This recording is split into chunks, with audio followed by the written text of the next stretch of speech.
بیوی کو گالی دینا کیسا ہے؟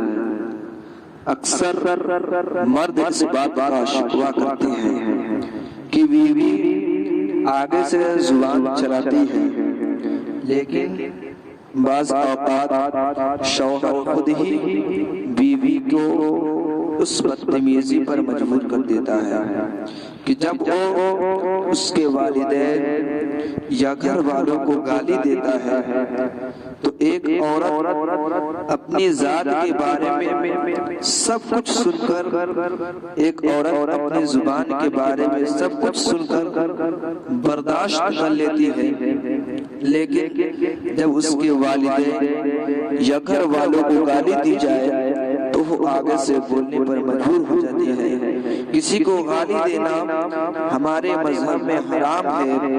اگر آج آپ کسی کی بہن بیٹی کو گالی دیں گے تو کل آپ کی بہن بیٹی کو بھی گالیاں سننی پڑے گی، پھر برداشت کریے گا۔ اس لیے آپ لوگوں سے میری بہت دوبارہ گزارش ہے کہ نہ کسی کے ماں باپ کو، بھائی بہن کو گالی دے اور نہ ہی گالی سننے کی یہ تجربہ کریں۔